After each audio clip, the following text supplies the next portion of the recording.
2026 തെരഞ്ഞെടുപ്പിന് ആരൊക്കെയാണ് മത്സരിക്കുക എന്നതിനെ സംബന്ധിച്ച് ഇപ്പോഴും കുറേ കൺഫ്യൂഷൻസ് ഉണ്ട്.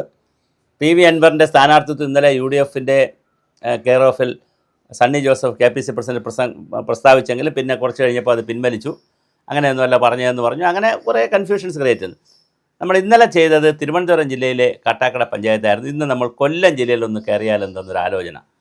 കൊല്ലം ജില്ലയിൽ കയറുമ്പോഴാണ് വളരെ പ്രധാനപ്പെട്ട ഒരു മണ്ഡലം ഇങ്ങനെ കറങ്ങുന്നുണ്ട്. അത് കോൺഗ്രസിനും CPMനും LDFനും UDFനും മാറി മാറി പുൽകിയിട്ടുള്ള ഒരു മണ്ഡലമാണ് കുണ്ടറ മണ്ഡലം. ഇപ്പോൾ കുണ്ടറ മണ്ഡലത്തിൽ PC വിഷ്ണുനാഥാണ് അവിടുത്തെ MLA. നേരത്തെ PC വിഷ്ണുനാഥ് ചെങ്ങന്നൂരായിരുന്നു. സജി ചെറിയാനോട് തോൽക്കുകയും പിന്നെ സജി ചെറിയാൻ 2 പ്രാവശ്യം ജയിക്കുകയൊക്കെ ചെയ്തപ്പോൾ ശ്രീധരൻ പിള്ളയൊക്കെ മത്സരിച്ചു. ഈ സജി ചെറിയാൻ്റെ കൂടെ ചെങ്ങന്നൂരിൽ BJPയുടെ ശ്രീധരൻ പിള്ളയൊക്കെ മത്സരിച്ചു. അവിടെ തോറ്റപ്പോൾ നേരെ PC വിഷ്ണുനാഥ് ഫസ്റ്റ് പിടിച്ചത് എവിടത്തേക്കായിരുന്നു? കുണ്ടറയിലേക്കായിരുന്നു. ഇതിനിടയിൽ കുണ്ടറയിൽ സംഭവിച്ച മറ്റൊരു പ്രധാനപ്പെട്ട കാര്യമാണ് ഒരു വ്യവസായിയുമായി ബന്ധപ്പെടുത്തിയിട്ടുള്ള ഒരു വലിയ കേസ് മേഴ്സിക്കുട്ടി അമ്മയ്ക്കെതിരെ വന്നു. മേഴ്സിക്കുട്ടി അമ്മയായിരുന്നു LDFിൽ മത്സരിച്ചത്. അവർ മത്സ്യ വകുപ്പിൻ്റെ ഫിഷറീസ് വകുപ്പിൻ്റെ മന്ത്രിയുമായിരുന്നു. 2 പ്രശ്നങ്ങൾ ഫിഷറീസ് വകുപ്പിൻ്റെ മന്ത്രിക്ക് അന്ന് നേരിടേണ്ടി വന്നു. ഒന്ന്, ഫിഷറീസ് വകുപ്പിനകത്ത് മത്സ്യത്തൊഴിലാളികളുടെ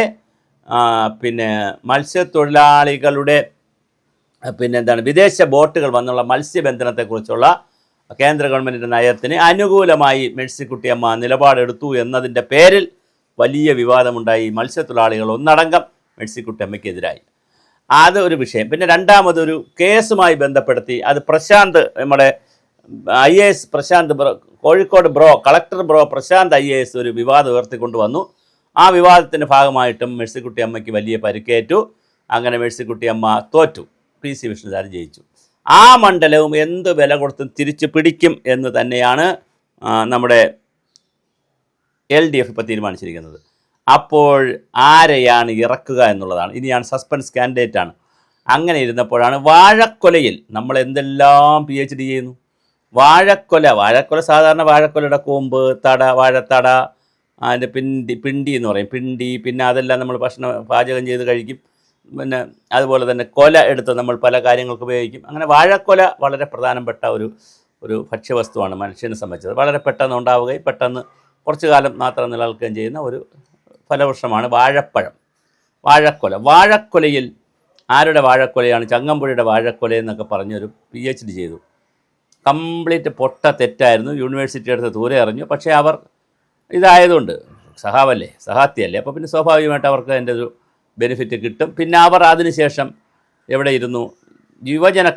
സംസ്ഥാന യുവജന കമ്മീഷൻ്റെ ചെയർപേഴ്സണായിരുന്നു. അവിടെ ഇരുന്നുകൊണ്ട് സ്വന്തമായിട്ട് തന്നെ കൂടുതൽ പൈസയൊക്കെ വേണമെന്ന് പറഞ്ഞ് സർക്കാരിനെതിരെ മറ്റെല്ലാവർക്കും പൈസ നിഷേധിച്ചിരുന്ന, എല്ലാവർക്കും പൈസ ബാൻ ചെയ്തിരുന്ന, അല്ലെങ്കിൽ ട്രഷറി വരെ ബാൻ ചെയ്തിരുന്ന സമയത്ത് ചിന്താ ജെറോമിന് സ്പെഷ്യലായിട്ട് പൈസ കൊടുത്തു. അതുകൊണ്ട് പിണറായിയുടെ ചെല്ലക്കുട്ടിയാണ്, നല്ല കുട്ടിയാണ്. മാത്രമല്ല ചാനലുകളിൽ വന്നിരുന്ന് വലിയ തോതിലാണ് തള്ളിമറിക്കുന്നത്. DYFIയുടെ പൊതിച്ചോറിനെ കുറിച്ചൊക്കെ.